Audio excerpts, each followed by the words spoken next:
Thank you so much for subscribing on Wonderboy UG. Wamune Viki exclusive. Wamune Omukolo go subscribing agutuzamu nyama n'ogwo kusharinga waka waffe. That's why naba promising anti story nebo jja kumunano gwe kironze njikola nyimpimpi ebera eine kifananyi clear. Everything inga chiri okay as long as we are subscribing.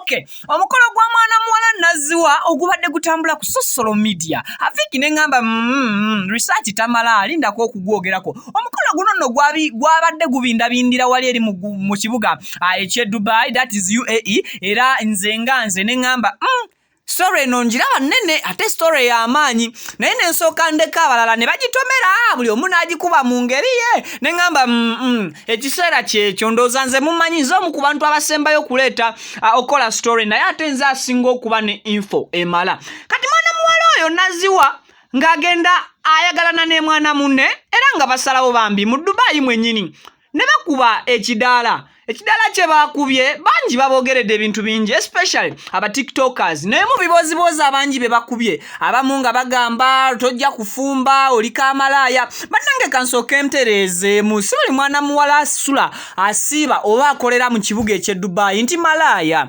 Dubai tulabye abantu bangi abavuddeyo ne bakoma wano ku butaka e Uganda nga ba millionaires, so tulekere awo okubeera nga tuyisaayisaamu nnyo amaaso abaana bawala. Yes, waliyo bamalaya tetuganye naye si buli agende Dubai nti abamalaya, ekyo ndoza nti point nze mbulungi. Okay, kati mwana muwala Naziwa abwafuna omwagalwa oyo nga batandika okumukuba bamwogerera atajja kufumba. Ndaba n'abalenzi be Dubai abonna baba bafere ekyo nakiraba juzi wano ku Derrick wa radio ne Muna okuva lwe bava ku party. Abangi mwagamba abo ba one or two used men nengamba awe mutuuse anayenga inze ku bigambo byempulidde ku TikTok ne ku social media platforms zonna ez'enjawulo nsengejjezaamu ekintu kimu nti osobola okubanga okola ekintu osanyusa omutima gwo naye ate abalala ne bakuba. Mwana muwala Fibi oli kyali wange nyonyo ensonga lwaki nakufuula kyali wange bwoya oyogera ebintu ebirimu amagezi ni most cases entalo ne bwezibeera ku TikTok Fibi tatera zenyigamu wabula bwagamba nti azijjemu ajja kuzitaasa butaasi oba kuzitaawuluza.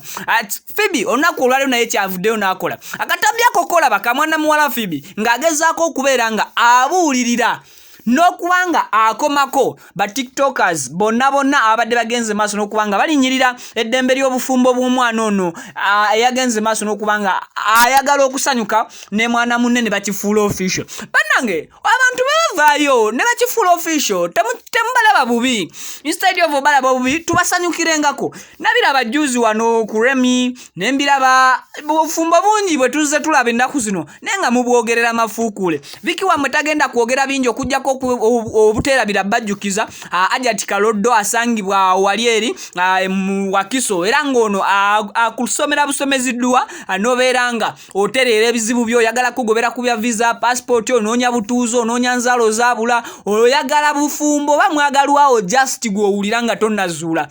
Ajati Kaloddo akugamba bugambi kuba bukubi ku namba z'essimu ogende bugenzi Wakiso ensonga zonna ajja kuva yazigonjodde. Nnyongera okukujjukiza nti ye takozesa bintu bya kalogo kalenzi mbw ate sooka ebigali mbw ate kuba ensaasi nedda akusomera busomeziddwa gwe mwana wattu n'ogenda obulamu ne bukunyumira. Biva Organic Natural and Health Products okosaako ba Baron and Sons abasangibwa Kireka Kamuli Road. Don't forget First Grade Designs abo nabo kusala marodi wakulekana osobole okwambala wewe ekitiibwa mu kkubo. Virginians the songwriter and some guy out of Genius Productions. I'm saying out. Kanjogereko ku mukolo gwa Naziwa katono. Kansoke ne bane nabagambye ng'akoze ebice bimunywa. Njagala okutegeeza mukwano nti Naziwa tagejjangako ke kakabadde ka size ke. Kati ate we byongedde mu binene eby'omukolo bambi osobola kitegeera. Tosobola kitegeera singa wamwe tewafumbirwanga ko baba otafumbirwanga tosobola kitegeera. Nga gwe kennyini tebakuwasangako.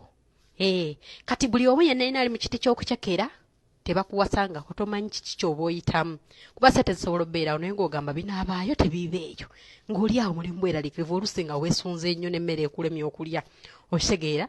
Kati batti mu kucekera era weemuli tusanyusa obbalaba abataswa kitegeera nti bannanga omuntu wabagenda kukola omukolo ayina process gyayitamu mubiri ne gusala ng'ayina byaddukanyako eno n'eno tubeeyanza mwebale nnyo bambi kufa kubatakwatako kufa kubatakwata uli kati bamutandika okunjogeza oluddica kiwulidde kati nenzera ku saidi y'abanene abacekezi abazadde simanyanga tebabaddewo manyanga biki njagala okugamba ebigambo bino wammanga nti buli omu ayina destination ye ayina destination banaye oluzungu lwetaba mu Luganda entuuko ze newe yandikoze ate yandibadde afumbirirwa wa ate Katonda bw'atyo n'agamba omwami afuna omukyala we babagatte so omwami afuna abazadde be babagatte emikisa gya maama gisobola okusinziira ebule n'ebweya ne gimuwerekera olwezi bakubirane ne si maama wo n'agamba mwana wange emikisa gikuwerekere waki togendayo eri n'agikuweera eri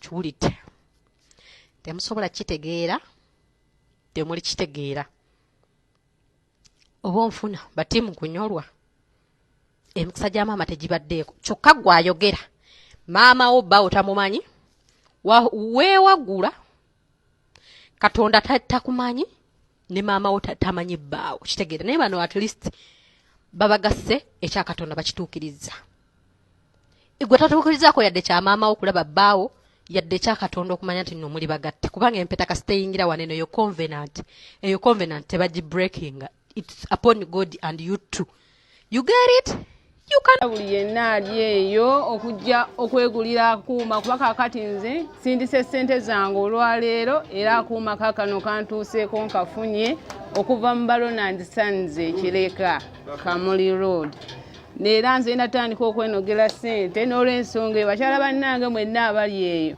muleke kukkiriza covid batuulako njagala mugende musindike busindisi ssente deliverance akuuma nga kakutuukako deliverance y'aba Ronald Sons. Tulina ekika ky'emberenge oba seeds ezisiikibwamu popcorn oyo mulungi simanyi nti buli popcorn abwatuka kati Baronald Sons twasala tuti bakasumazi bafuna obuzibu okufuna ekika ky'emberenge ezizibwatuka obulungi kati popcorn oyo wali ku office abwatuka obulungi gwe kola order yo eyetaaze emberenge ezo ne akuumaako tujja batubikutuusaako wona wooli ne Baronald Sons ekireka bayinza kuma akasika popcorn sika masanyalaze weyambisa matuma gasigiri wani taata wegolodde namu ennaku zino bannange ennaku zino osazanga kabiriiti okuba wofunaganya kakipawo kano wake up call ako sibakola weka kano kenajjamba biva bannange wampe essanyu okakasa oli mumativu ndi mumativu n'okukirawo oba nkomewo wangi owanzire kyonkoze oli wakunzaaza balongo gwe babiva batukolera male kuweyongerayo ka wake up call akalala taata nkomawo nkulinze bakyala bannange ebyange byateleera okuva omwagalwa wange wetandika okukozesa ka wake up call okuva mu babiva organic natural and healthy product twafuna akamwenyumwenyu ku matama basangibwa ku Lubaga Road awo ku Access Building ate munnange eddagala lyabwe balikola nga bakozesa obutonde terina side effect yonna gwe naali eyo ng'oli mwami munnange beekwate osanyuse ekisenge kati gwe omukyala ali eyo omwagalwa wo bw'abaagaanye gano nkuwagabo genda mbabiva gula ka wake up call keke yiwe mu magezi gende okamutwalire leka ngosanyuka ye anasanyuka oluvannyuma babayise babiva organic natural and healthy products bekwate nawo ofuna akamwenyumwenyu